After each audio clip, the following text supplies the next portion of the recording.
Hey everyone, I'm June Haskell. And I'm Sonny von Cleveland, and we're with Our Rescue.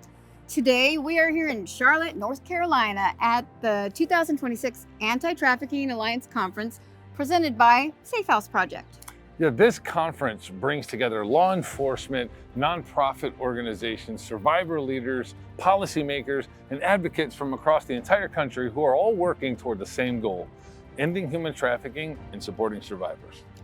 This work for both of us is deeply personal. We're not only here as professionals in the field, but we're also here as survivors. And survivor voices matter. They aren't an accessory to this movement, they're essential to it. When survivors are included in the conversation, the work becomes more informed, more compassionate, and ultimately more effective. Exactly. So in this video, we're going to highlight and showcase some of the incredible speakers we have, presentations happening at this conference, and voices across the field who are sharing insight, research, and real-world experience in this fight against exploitation.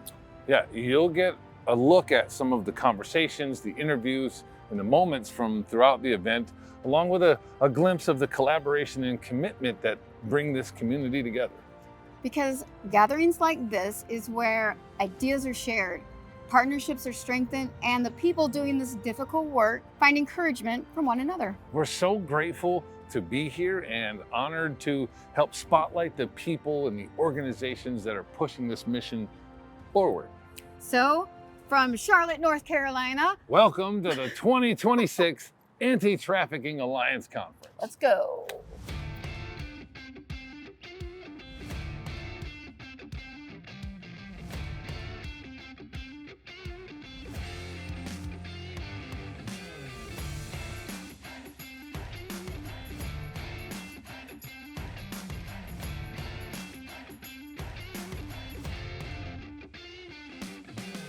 One of the reasons we started this was because we saw a really high turnover rate in the field. We decided to just take some time to understand why we were seeing that. The perception was that it was because it's a really hard industry. But when you actually look deeper, what we found was that it was a leadership crisis, that we had people that would leave organizations because we had leaders who were leading dysregulated, and something would happen and a donor would say something and all of a sudden they'd overhaul the whole program overnight. And people who come from the social work background are going, I can't work under this when people are my priority and the priorities are shifting. I can't do that. And so what we realized was that we really needed to bring some of the things that Brittany and I had from our corporate background into this field, which was leadership development. So how did you step into this space, and how do you manage to make it uplifting, not just so dark and heavy? Those are great questions. I think that what's really neat about the way that Christy and I entered this space is the fact that we came in not knowing anything about it. Really, we had seen it each in our own respective communities. We had lived it more adjacent to our military or our lives in military service alongside our spouses. And it really just started to be something that tugged on our hearts. And now I'm here with the amazing Alia Azaria. Alia, tell us about this conference and why it's so important. Yeah, that's such a great question. So this conference was specifically developed to fill the leadership gap in the anti-trafficking field. A lot of us here are founders, or we're starters, like we're change makers, and we got into a field that didn't have a lot of foundation for us when we started, and we've had to be a part of building the field from the ground up. And so as an organization that works nationally, we really tried to figure out how can we give back to the people that are doing this work every day and feed into their leadership, because if you feed into leadership, you feed into direct care, and if you feed into direct care, you're feeding into survivors, right?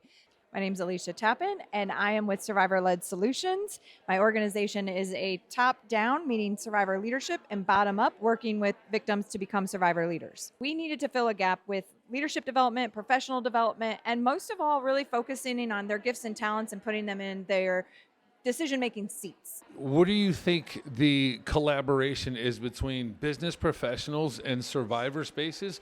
What do you think that collaboration looks and how it can empower both sides? The collaboration that I see is business people want to do good. They want to serve their community. They find out about something as awful as this and they want to do something about it.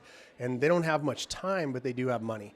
And so that collaboration can go, do your due diligence. You know, there's no one single, trafficking thing that you just got to find out who they are, do your due diligence, but then be able to kick in $5, $100, $2,000, right? The average rescue of a child in child trafficking is about $3,400, right? And so you start to do that numerically, and you look at that from a business owner perspective, and you say, I can use this thing called my business to get better, to make more money so that I can serve at a higher level. We can eradicate trafficking by requiring what? Presence. When you're present with the victim and you make yourself known, your love known, then they're able to open up to you, and you can transform their life just by showing up.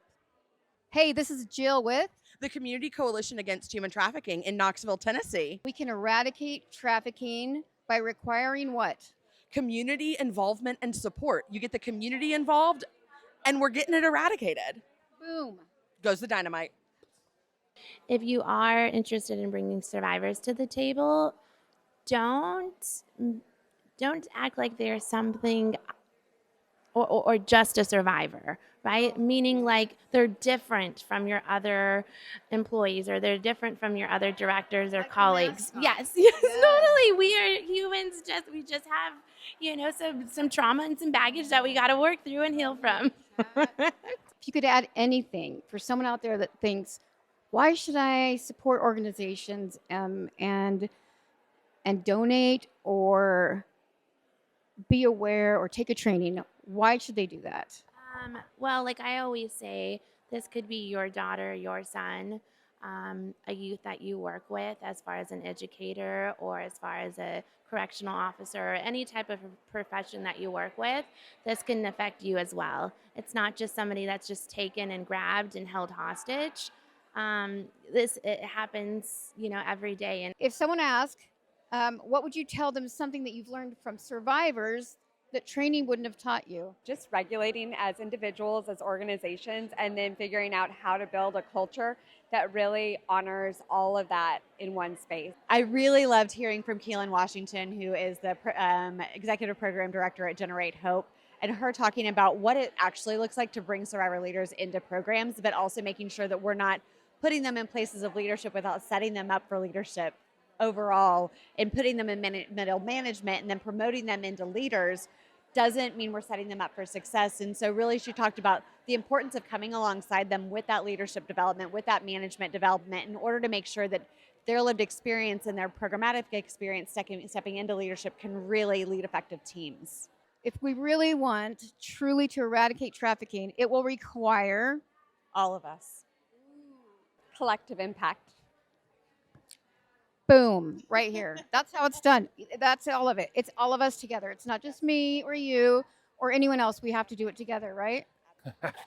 Wow. What an incredible 2 days it's been here in Charlotte, North Carolina at the 2026 Anti-Trafficking Alliance Conference.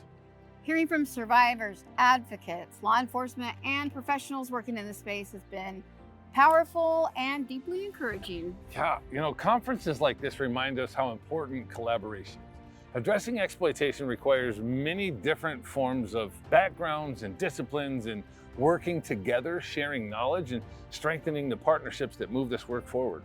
Right.